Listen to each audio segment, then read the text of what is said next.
Sono felicissima di ospitare oggi qui su questa splendida terrazza della Biblioteca Comunale di Positano, con questo meraviglioso panorama, una giovane scrittrice, Sabatina Napolitano, e parlare del suo primo romanzo dal titolo Origami, edito da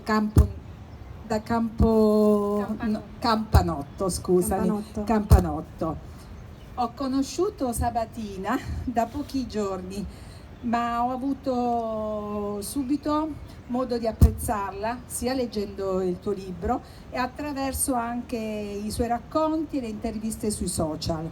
È una scrittrice giovane ma di grande personalità e cultura. È una di quelle giovani che non solo scrivono ma leggono anche. Grazie Maria Rosaria di questa introduzione, grazie per avermi invitata. Ringrazio tutte le persone che hanno curato questo evento, quindi i giornalisti di Positano News, Positano Notizie, anche il comune che ci ha autorizzato a utilizzare il logo per la locandina dell'evento, e per me questa è un'occasione molto importante e sono molto contenta di essere qui a Positano. Ringrazio anche Maria Rosaria per questa introduzione. Sì, in effetti il romanzo nasce quindi come un desiderio. Il desiderio non è spesso come si può pensare un desiderio ontologico, ma il desiderio è qualcosa di concreto che muove le persone ad agire, muove le persone nelle azioni. Quindi il desiderio mi ha spinta ad essere qui ed è stato meraviglioso poter riuscire a creare questa magia. Prima di entrare un po' nel vivo del libro, naturalmente, io vorrei sapere un po' chi è Sabatina Napolitano, che sarà sicuramente conosciuta nel mondo letterario, ma anche per farla conoscere a chi non è addentro in questo mondo. Mi piacerebbe sapere un po' di più di te. Sì, io ho esordito nel 2011 con la poesia e ho pubblicato un libro sul concorso che si intitola Metastasi d'autonomia con degli editori di Napoli, di Monte di Dio. Successivamente ho continuato con la poesia, fin tanto che la poesia è diventata un'esigenza, sì, ma non riusciva ad espletare il bisogno viscerale che io avevo di scrivere questo romanzo. E quindi quando hai cominciato a scrivere, allora, diverso questa, sì, la narrativa, il racconto, il libro, allora, io da ragazza, rispetto alla poesia? Sì, dico sempre come Alice Munro diceva che lei ha iniziato a scrivere racconti perché vedeva i cartoni animati da bambina. In effetti è iniziato anche nel mio caso così, perché oggi i bambini, i ragazzi hanno subito un contatto diretto con la tecnologia. Nella generazione da cui io provengo, perché io sono della generazione degli anni 80-90, giovanissima, quindi sono nata nell'89, quindi potremmo dire gli anni 90. Negli anni 90 il telefono, i selfie, le parole, queste parole non esistevano, quindi io sono di quella generazione. In quella generazione di fine secolo, di fine Novecento, era evidente che l'attività della favola, l'attività del racconto provenisse comunque da ispirazioni legate a riprodurre la favola. Quindi in effetti anche le magie della Disney, il racconto di queste favole che sono rimaste comunque nel nostro immaginario, ha anche anticipato la mia voglia di scrivere. Quindi io raccontavo come tutte le bambine facevano in quella generazione alle Barbie, alle bambole, e lì ho nuovamente esplicato questa forma di espressione, di comunicazione, quale quella di raccontare. Quindi io raccontavo alle bambole quello che mi capitava a scuola. Spesso si dice avere un amico immaginario, un amico invisibile. Io non avevo questo amico invisibile, ma imparavo a raccontare. Poi durante l'adolescenza, avendo vissuto un'adolescenza pienamente da pendolare, quindi io viaggiavo molto per gli studi, nei tempi vuoti che avevo per attendere i treni, per aspettare i treni, per aspettare le coincidenze, mi sono veramente votata sia all'osservazione degli altri, quindi anche alle loro storie. Per esempio nel treno io ascoltavo molto le persone che quello che dicevano e quindi lì è nata proprio l'ispirazione di poter raccontare le loro vite. Questo però dipende anche dalla tua caratteristica caratteriale, da questa grande sensibilità che hai, perché non è che tutti a volte anche viaggiando o dormono, invece tu hai utilizzato il tuo tempo nell'osservazione, quindi nella ricerca degli aspetti anche delle altre persone, osservandole, guardando, quindi da là poi forse sei entrato un po' nelle poesie, nella fase adolescenziale. Sì, in effetti la poesia è nata quando io ho incontrato Montale, perché si scrivono sempre sì a scuola in età abbastanza matura, perché in effetti l'incontro con Montale è venuto di 18 anni, 17 anni, nell'ultimo anno del liceo, quindi io ero consapevole che esisteva la poesia come forma di espressione, perché al ginnasio ho sempre tradotto poeti come Archiloco, quindi avendo fatto il classico ero sempre in dialogo con l'antichità, quindi questa antichità è performante, è nella poesia, l'antichità è poesia e siamo anche in un luogo ricco di antichità e di tradizione, quindi se vogliamo anche la canzone in un certo qual modo è poesia. Per esempio io ho citato Maruzzella, che è riferita proprio a Positano, una ragazza di Positano. Ecco, io ero entrata in contatto con queste forme della poesia, le conoscevo, anche greco-latina, però non ero ancora entrata col corpo, proprio con la mia vita, in contatto con le poesie di Montale.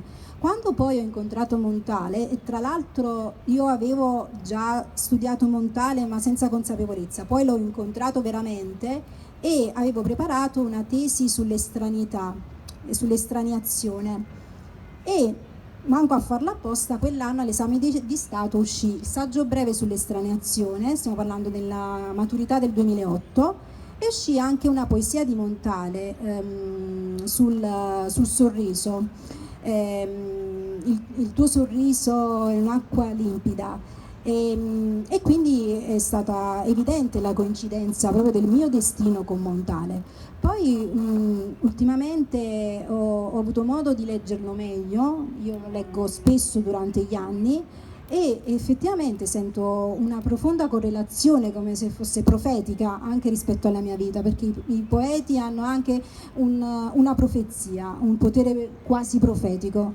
E sì, peraltro la profezia in sé non è altro che un'educazione al futuro, quindi anche si insegna anche nella didattica la capacità di avanzare gli eventi, di capire come andrà un evento, quindi alle volte si tratta proprio di una profezia, altre volte si tratta semplicemente di una capacità di saper tastare il polso e di saper capire come andranno gli eventi.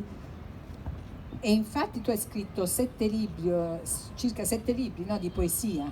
Sì. Quindi dopo, da questo passaggio dalla poesia, come sei passata a cimentarti nella narrativa, che è anche un po' diversa come struttura, come scrivere un libro è diverso, no? Dalla poesia. Allora, sì, non lo so, si sente il microfono? Temo che non si Sì, senta. Okay. sì, mi sta un po' più No, vicino. perché l'esperienza che abbiamo fatto a Roma, che non si sentiva, mi ha traumatizzato, perché poi mi hanno detto non si sentiva niente. Allora, in effetti sì, il passaggio tra la poesia e il romanzo come è accaduto. Ecco, facciamo questa metafora che mi viene al momento, perché io mi ero preparata dei concetti, ma li lasciamo perdere, le domande me le stai facendo adesso, non erano per niente preparate. Ecco, se ci mettiamo in un treno e soprattutto i pendolari sanno di cosa stiamo parlando, ci sono diversi modi per reagire all'alterità, all'altro. Quindi la poesia è una reazione all'alterità che riguarda comunque un sentimento riflesso, lirico, un'occasione vista anche con un certo lirismo, con anche una sottolineatura all'ego. Invece il racconto è qualcosa di estraniante molto spesso, perché ora si parla di autofinzionalità, si parla anche della referenzialità. Io credo che lo scrittore in un modo preciso, racconta le vite degli altri, mentre la poesia racconta lo stato individuale, il senso della vita che è per tutti. C'è chi diceva che il poeta si sente l'ombelico del mondo. Ecco, e il poeta con la sua esperienza si fa sangue e vita per gli altri, nel caso veramente dei grandi poeti, anche dei poeti accademici. Io penso che questo sia stato il caso anche di Montale, che va per la maggiore tra i poeti accademici, però Montale non era per niente un accademico, perlomeno nella fase iniziale della sua produzione. E poi questo io diventa universale. Diversamente lo scrittore parte comunque, per lo scrittore secondo me più competente, parte da un assunto di umiltà. Per scrivere c'è bisogno comunque di raccontare gli altri, anche se ora si preferiscono i romanzi che non fanno uno specchio riflesso della persona, perché andrebbe a raccontare poi un romanzo qualcosa che è noioso e non interessante per la comunità. Però i romanzi che vengono scritti bene, o perlomeno anche i romanzi dei poeti, sono una pietra miliare per l'umanità. Prendiamo ad esempio Nabokov. Nabokov era poeta, ha iniziato come poeta, chiaramente ha messo le sue esperienze nei personaggi, ma questo non vuol dire che lui facesse dell'autoreferenzialità. Chiaramente quindi in questo viaggio in treno ci sono diversi modi per reagire all'alterità, quali potrebbe essere addirittura l'indifferenza, se non lo sdegno. Alcuni romanzi sono proprio fondati sull'indifferenza dell'umanità, si racconta delle brutture dell'umanità. Altri romanzi invece raccontano magari di ambienti che si vorrebbero diversi. Per esempio questo romanzo racconta di Ithac, una città che si desidera diversa, ma che in realtà magari manca di quello che noi vorremmo così tanto. Tu in questo romanzo, no? Visto che sei giovanissimo, al primo esordio, no? Però ho visto che già ha avuto un grande riconoscimento. Sei stata presentata da Renato Besana al premio Strega con 400 giurati, ho visto, e 12 opere ammesse, quindi è un bel successo, quindi vuol dire che un po' stoffa ce l'hai da vendere. Grazie, e in realtà stiamo ancora aspettando il futuro del romanzo, il romanzo è ancora in gara. Sì, è uscito da 6 mesi e da una parte mi dicono che il romanzo è già vecchio, da un'altra parte mi dicono che il romanzo sta appena iniziando, quindi questo romanzo... No, il romanzo sta appena iniziando, secondo me. Sta appena iniziando, perché c'è la giuria ai primi di luglio, mi sembra, che decidono poi quale, insomma, tra i primi 5 devono essere scelti, mi sembra, no? Io così ho visto del insomma, premio Strega. Del premio Strega. Sì, io poi sto seguendo, loro saranno anche al Salerno, la Salerno Letteratura Festival che si tiene a Salerno qui, perché ho avuto modo anche di essere intervistata da Erminia, che salutiamo. Erminia Pellecchia. Sì, saluto e ringrazio. Lei viene spesso a Positano. Sì, in effetti lei mi ha detto che c'era questo festival, io ho visto un po' la programmazione, tra l'altro mi è molto piaciuto, c'è un'emergenza. Un attimo che appena, se no non ci sentiamo.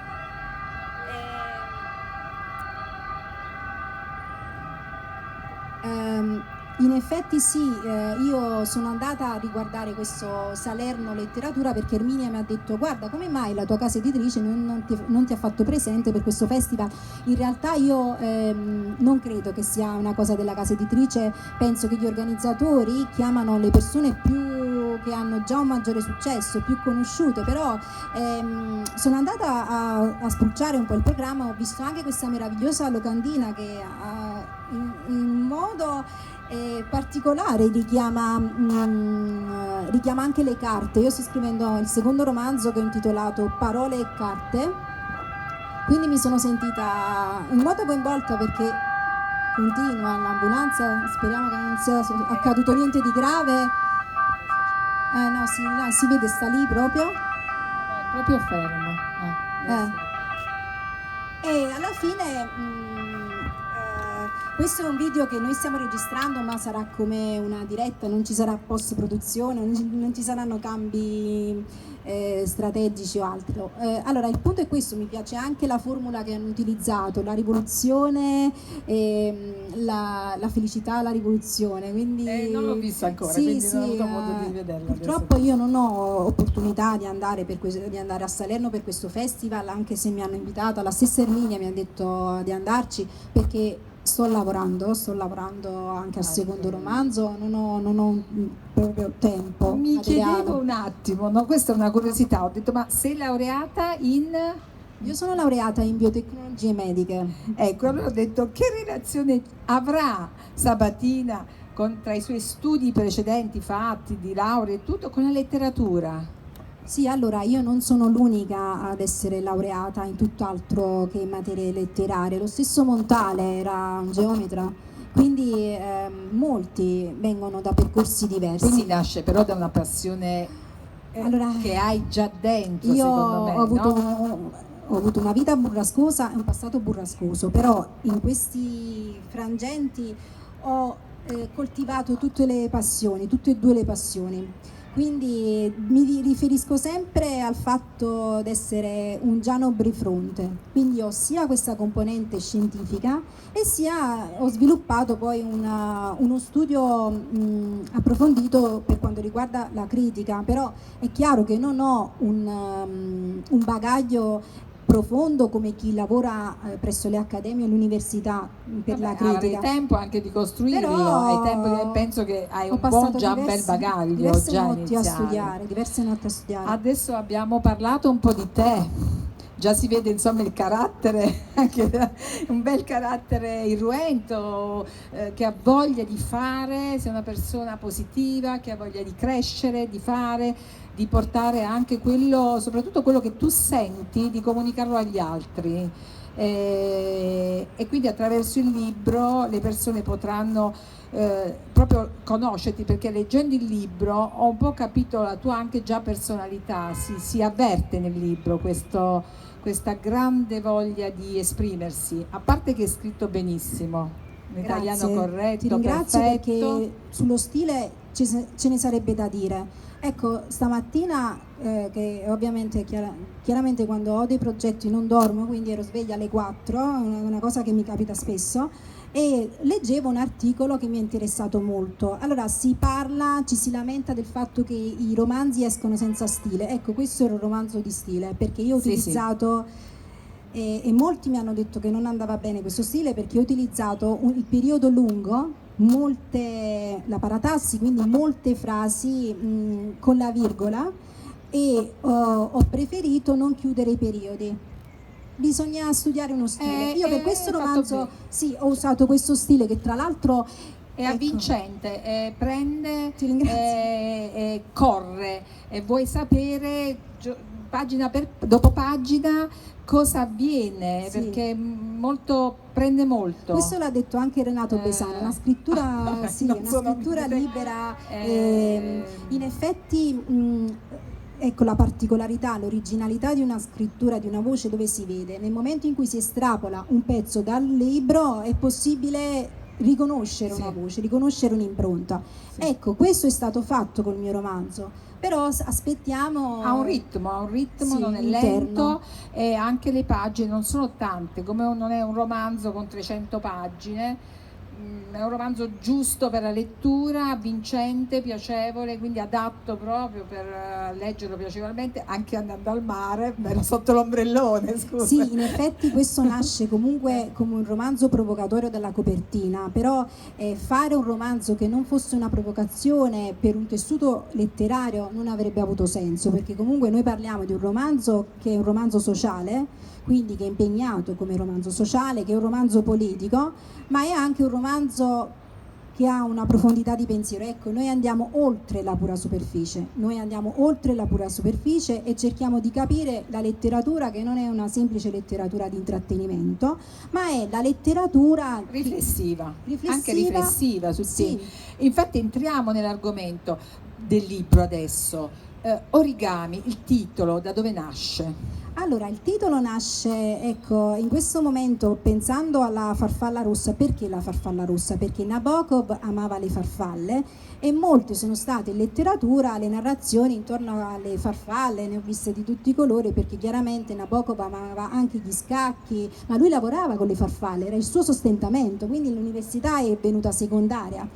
Allora io mi sono trovata a imprimere questa prima cosa. Ecco, molti mi dicono: ma con questo rosso che cosa hai voluto fare? Cappuccetto rosso? No, ci sono solamente dei lupi buoni, lupi che provano affetto per me e che mi vogliono bene, partendo da Gordiano Lupi e altre persone che si potrebbe pensare che siano dei lupi, invece sono delle persone che mi stimano e che mi vogliono bene e che io ricambio questa stima. In effetti questo per il rosso, perché il rosso è il simbolo di questo romanzo? Prima di tutto perché è un romanzo passionale, perché è un romanzo di rivoluzione, di felicità.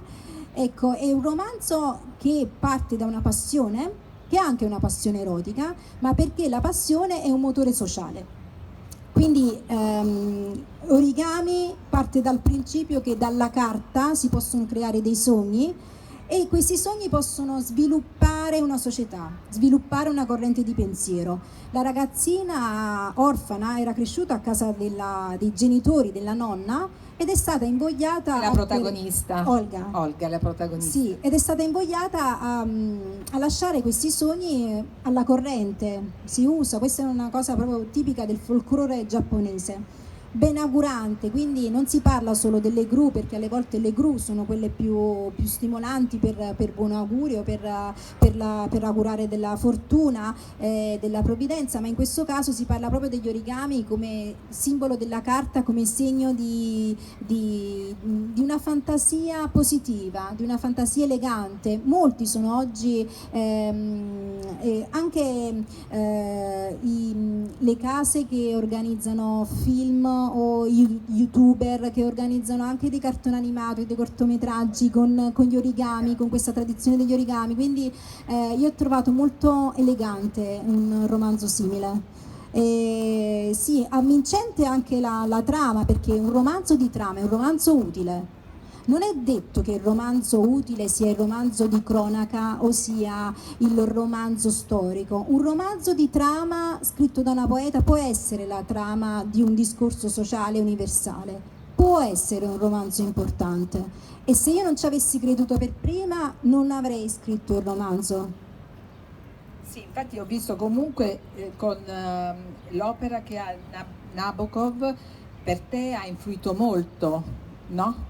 Ha avuto una molta influenza anche nella stesura del tuo origami, sicuramente. Sì, anche perché ho visto che hai scritto una parte iniziale che di solito non leggo mai, è scritto soltanto questo libro è dedicato, la dedica a qualcuno, invece tu hai scritto qualcosa di diverso. Ci sono due prefazioni. Raramente ho trovato, insomma. Sì, quello è stato un volo che io ho voluto fare con il lettore, e in questa modalità di volo morbido mi ha molto aiutata Nabokov. Diciamo che Nabokov è stato maestro di ironia, quell'ironia che è sagacia, ma quell'ironia che anche che preannuncia un po' a quello che è il libro anche. Sì, alla portata del libro. È una discussione quasi con te stessa del racconto del libro, un pochettino, no? Sì, ma non è autofinzionale in questo, non è nemmeno una giustificazione, io la trovo più una presentazione al lettore che ho voluto fare. Ho voluto fare una presentazione. Come farlo avvicinare prima di entrare proprio nell'argomento. L'ho trovato una formula di rispetto. È bello, molto carino, molto anche se, perché per esempio ultimamente ascolto molto la Carmen di Bizet.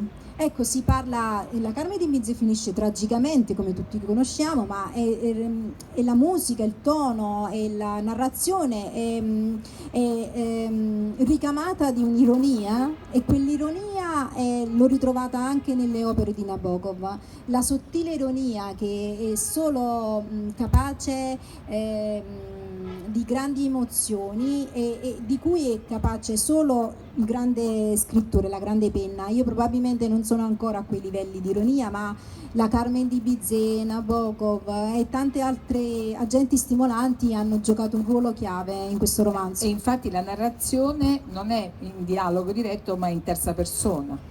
Allora, la terza persona sì, non è una forma narrativa tradizionale, perché di solito la terza persona è tradizionale. Io sto scrivendo questo secondo romanzo che è in prima persona, tutto in prima persona.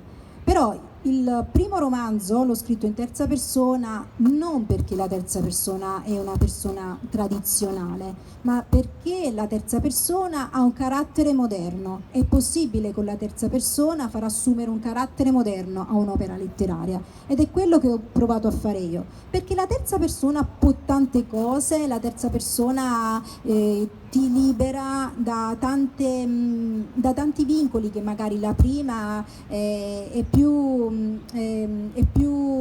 costretta a mantenere. La prima persona è più invasiva, la prima persona non può evadere, mentre la terza persona la trovavo più evasiva verso la narrazione. Difatti è uno sguardo che continua ad essere distaccato, utopico, idealistico, politico. Non mi sono messa in gioco con dei figli, o non propriamente con una voce dei figli. Qualora ci fossero dei figli, quelli sono dei figli che hanno un ideale. L'ideale è quello della cultura, dell'informazione, ma soprattutto del rispetto delle caratteristiche intellettuali, perché questo è un romanzo sulla presa moderna, sulla presa intellettuale all'interno di una società. Quindi in un posto che è identificabile come Itacque ci deve essere una biblioteca. È dentro una biblioteca, Sì, è ambientato in una biblioteca ed è ambientato anche in un orfanotrofio, che è quelle che oggi sono le case famiglia, ma siccome oggi le case famiglia, come tutti gli assistenti sociali e altri agenti sociali sanno, funzionano diversamente, io ho voluto l'orfanotrofio, perché appunto c'erano queste due dimensioni che a un certo punto del romanzo si incontrano. Questo perché? Perché c'è una presa sociale, politica, è un romanzo socialista, in un certo senso è un romanzo socialista, ma che non parla di operai, che non parla di persone povere, che non parla di persone che escono da una condizione inferiore per una condizione per una scalata sociale, per una condizione migliore. Si parla di persone ricche, ma si parla di persone ricche che in modo comico vivono un egualitarismo, anche una formula politica che non esiste. Per cui oggi, per esempio, le maggiori testate, Gustavo potrebbe essere uno dei più grandi giornalisti d'oggi. Perché dobbiamo dire che c'è Olga come protagonista principale, ma attraverso Olga si sviluppa tutta una serie, il racconto è una trama attraverso tanti personaggi che interagiscono, Sì, che la fanno vivere praticamente, no? è un romanzo di tanti personaggi, perché ogni personaggio è un personaggio chiave, un personaggio funziona. E tanti anche temi sociali tratti, cioè il tuo libro potrebbe essere studiato per 4 ore, penso anche più, per analizzare tanti piccoli aspetti che tu hai inserito, quindi è molto ricco. È vero che è utopistico, è di fantasia, non fantastico, ma di fantasia, come personaggi, chiaramente come luogo, però è ricco di attualità, cioè di cose attuali, no? Allora sì, si parla Cioè dei piani di lettura.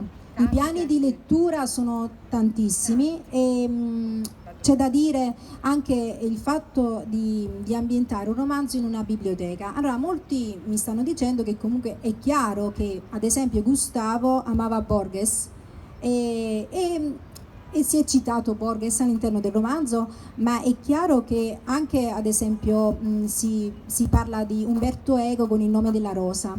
Allora, Umberto Eco ha scritto Il nome della rosa perché gli era stato chiesto di scrivere un giallo, e lui aveva detto: io scriverò un giallo solamente nei momenti in cui io potrò parlare di omicidi che accadono all'interno di un monastero medievale. Ecco, lui poi ha avuto il modo di scrivere questo racconto, e per chi ha letto il libro e poi ha visto la riproduzione cinematografica si è reso conto della sua architettura. Va bene, a parte che nella sua narrazione conosciamo Umberto Eco, perché poi anche nel cimitero di Praga lui riprende il motivo del manoscritto ritrovato. Ecco, lui divide il tempo del racconto e della storia in giorni.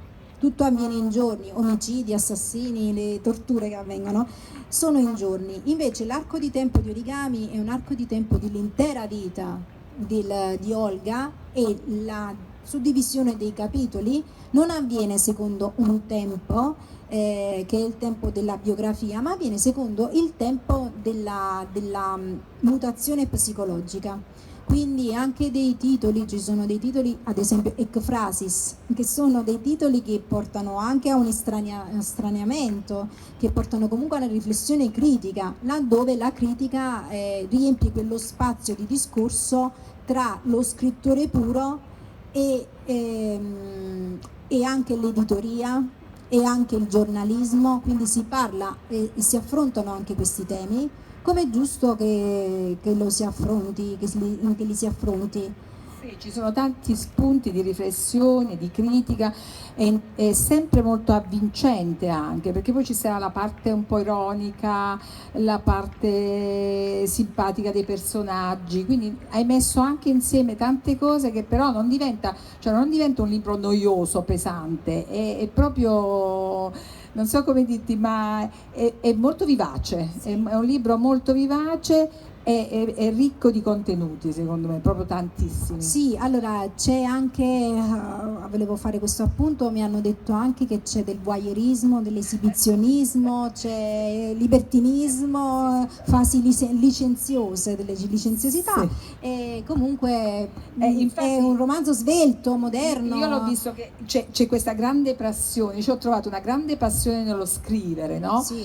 Che però il romanzo che si sviluppa in tanti passaggi erotici proprio tra i vari personaggi, quindi questa passione nello scrivere anche trasmesso attraverso questa eroticità, questo erotismo, sì, tra i vari personaggi. Io ho avuto modo di parlare anche con delle psicologhe, delle psicoterapeute, che mi hanno fatto i complimenti perché io ho potuto raccontare una passione pulita. Che molti non raccontano, però sì, è perché difficile io che... ho inquadrato la triangolazione in modo pulito. Io ho dato ad Olga delle componenti, quindi Olga parla con un amante e con un'amica, però la sua passione per Gustavo è reale, quindi lei ha un profondo cambiamento nell'incontro con Gustavo, perché anche su un piano di lettura l'incontro con l'editoria, l'incontro con il progresso. L'amore per la scrittura. Cioè questo erotismo anche nei confronti della letteratura, della scrittura, anche del suo tipo di lavoro che faceva. Infatti Gustavo è praticamente un personaggio che però ama lui, lei ama moltissimo. Sì, non lei è che è molto il triangolo innamorata. Classico che conosciamo noi. No, in genere. la passione è una passione fervente, sì. Che occorre a Olga anche per poter vivere, esatto, è la sua vita praticamente. Per poter vivere anche una vita di fedeltà, perché la sua è una vita di fedeltà. Quindi al di là delle immaginazioni, la sua scelta è quella di continuare con Gustavo e di poter rendere Gustavo quanto più chiaro possibile. Forse la preoccupazione di Olga è quella di essere la priorità nella vita di Gustavo, perché dobbiamo sempre ipotizzare che Gustavo è il correlativo di quello che oggi è il direttore di un grande giornale, e per di più lui era il più grande editore del paese, quindi era una persona veramente nota e ambita, quindi subentrando la psicologia di Olga, magari le sue fantasie sono appunto per lamentare di voler essere la priorità. Quindi grazie a lui comunque lei è riuscita anche ad ottenere quello che un po' voleva nella sua vita.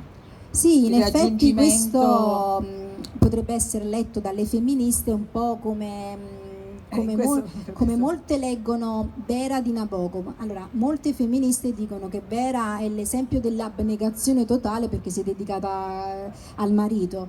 E da un altro punto di vista vera potrebbe essere l'amore che si vuole la devozione che si vuole per un partner. Ecco, in questo Olga è un simbolo femminista, ma è anche un simbolo di donna innamorata, perché lei sì ha bisogno di Gustavo, però lei poi è autonoma con Origami. Gustavo mette solo la parte economica, quindi lei è autonoma, ha una sua direzione, ha un suo giornale, gestisce la biblioteca, quindi sì, è un simbolo femminista, però è anche un simbolo fervente, di una psicologia profonda, di amore, di passione di verso passione. il proprio uomo, Sì. praticamente, che tiene sempre.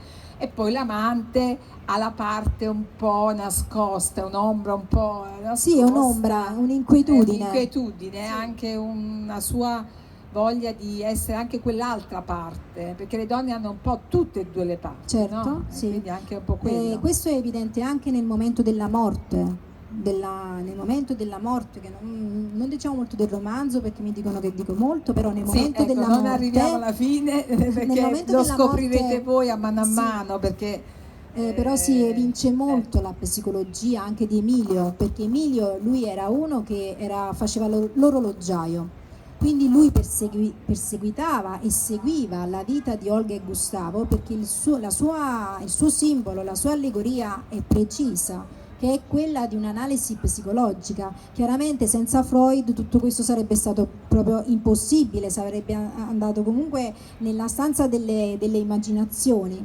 Invece grazie alla lezione di Freud possiamo ben caratterizzare quello che è la figura anche di Emilio, questo orologiaio che decideva e decifrava le ombre e le inquietudini di Olga. Io vorrei passare a qualche piccolo passo, sì. perché ho visto, Olga mi ha colpito molto per il suo altruismo, a pagina 39, quando da volontari in ospedale, è bellissimo, che avverte la presenza dei genitori. Sì. Pagina 39, quando parli, adesso vedi tu dove vuoi cominciare, ma io avevo visto per la giornalista. Allora, se da un lato la bibliotecaria era disordinata e menefreghista, qualcosa di sé era in cerca della voce della madre, ogni volta che indossava la maglia per il turno e si preparava ad andare tra i reparti per alleviare un po' di sofferenza. Ricordava il profumo della mamma che le rimboccava le coperte prima di addormentarsi. Nei suoi ricordi la madre era una donna serafica piena di poesia, con un odore di paciuli intensissimo, mentre si muoveva negli abiti chiari che il padre le regalava. Li vedeva ancora nella mente, insieme come due angeli, di cui ricordare a malapena l'odore del profumo e della pelle. Questo richiama anche Ada, perché lei è una... Ecco, questa è anche una mia caratteristica, io vedo tutto con i profumi, la sinestesia dei profumi, quindi io associo, sì, anch'io i profumi alle cose, gli odori, anche venendo qui gli odori della costiera mi hanno invasa. E nel giorno del suo 7° compleanno, pochi mesi prima della loro morte, la mamma le regalò una collana con un ciondolo dalla forma di un piccolo tempio. Questo è il tempio della tua anima, piccola mia, conservalo sempre. Non portava quella collana col ciondolo della mamma, ma ogni volta si trovava ad accudire un malato, il gelo dentro le si scioglieva. Così il volto dei malati le ricordavano la madre, persa troppo presto. Si trovava a volte a dover rispondere a delle domande a cui nessun uomo di cultura avrebbe saputo trovare delle risposte facili. Quanto mi resta da vivere? La risposta era a volte 6 mesi, altre 12 o 3. Non si poteva definire la sottile differenza tra la speranza e la rassegnazione. La comunicazione con il malato era diversa da quella coi familiari. Anche il dolore rispetto alla patologia con diverso esito fatale era differente. Molti pazienti non erano affatto in grado di comunicare e la direttrice li guardava da dietro i vetri delle stanze. Spesso vicino ai figli dei pazienti c'erano giovani nipotini che correvano innocentemente per i corridoi dell'ospedale.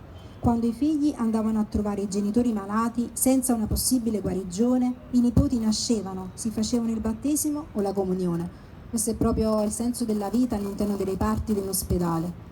Ecco, si parla anche di tante velleità, che alle volte scrivere un romanzo è un po' un gioco come se fosse un gioco stupido, quasi che non abbia una profondità di pensiero, perché molti sono i romanzi che nascono comunque per non avere un'influenza sul pensiero. Ecco, questo non è un romanzo che non ha un'influenza sul pensiero, è un romanzo che viene anche dai rimasugli delle sofferenze. Questi sono stati episodi che io ho messo della mia vita quando ho visto mia nonna soffrire in ospedale, perché mia nonna aveva una patologia ai polmoni, quindi stava spesso in Quindi ospedale. anche una parte di te, della tua Sì. vita, un po' hai riportato anche in questo romanzo. Ma questo È la penso sia vita. normale di tutti gli scrittori, non c'è niente di autofinzionale, perché com'è possibile fare dell'autoreferenzialità scrivendo la sofferenza? La sofferenza la si conosce perché la si vive, e questo è il romanzo è tratto dal vissuto. E infatti un altro punto anche del romanzo che parla di Gustav, quando ci dice che Olga incontra Gustav in un momento particolarissimo, in un momento di sofferenza. Sì. Quindi l'amore può nascere anche da questo momento di sofferenza. La loro unione è nata proprio dal fatto che Gustavo stava perdendo la vita, lui stava perdendo la vita e lei è stato vicino in ospedale. Era questo tratto qua, Sì. questo punto qua. Vogliamo leggerlo? Sì, te lo leggo un attimo. Sì. Quella sera passava per il pronto soccorso per fare prima, così non poteva fare a meno di notare sotto il pianto di una donna abbastanza anziana il volto insanguinato di un uomo sulla quarantina vestito con un abito elegante blu, e faceva appena per mettersi la mano davanti alle labbra, terrorizzata, che sentiva dal chirurgo urlare agli altri: portiamolo subito in rianimazione, deve operarsi di urgenza e in fin di vita. Questo è il momento che vede Olga lui, praticamente. Sì, è il momento dell'incontro che è avvenuto appunto da un incidente mortale, e quindi Olga le è stato vicino in questa fase di crisi. L'amore nasce dalle crisi profonde, le crisi che ti fanno proprio perdere il senno. L'amore è proprio follia, perdi il senno per un'altra persona, e loro si sono talmente attaccati in questo momento di crisi, l'affetto è diventato così forte, il legame così intenso, che poi è durato tutta la vita. E poi abbiamo visto Olga che cosa riesce a fare anche per la società, per la comunità. Vuoi dire altre cose riguardo al libro? Hai qualche appunto, qualche altra cosa che avresti voluto dire? Perché non raccontiamo tutto del libro, altrimenti... Avrei tanto da dire, veramente Sì, tanto, però il riferimento che abbiamo fatto, penso, attraverso questo dialogo è stato veramente molto bello. Io ti ringrazio, veramente ti sono grata. Bello. Il mio augurio è che la biblioteca come luogo possa essere quello che non solo io ma tanti desiderano. Questo romanzo è un romanzo ambientato nelle biblioteche. Le biblioteche sono la fucina, sono veramente l'anima di un luogo.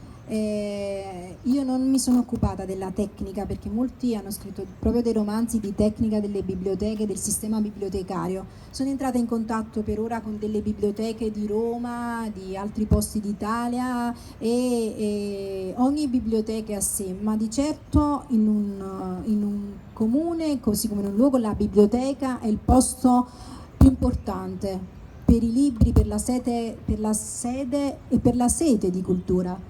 Quindi laddove si trovano i libri si trova anima. Questo è anche per il turista, questo è anche per l'Italia. È importantissimo. Io volevo dire, dove possiamo avere i tuoi riferimenti, dove possiamo trovare il tuo libro? Naturalmente un'edizione la lasci anche qua in biblioteca. Sì, ne ho portate solo 2. Quindi chi vuole venire può leggere il libro di Sabatina. So che molte signore cercano sempre dei libri nuovi, vengono qua a cercare libri nuovi, proporremo subito il tuo libro. Sì, qua ci sono tantissimi trovare? libri bellissimi, e mi sono sentita onorata. E il tuo dove possiamo trovarlo? Se uno lo vuole acquistare?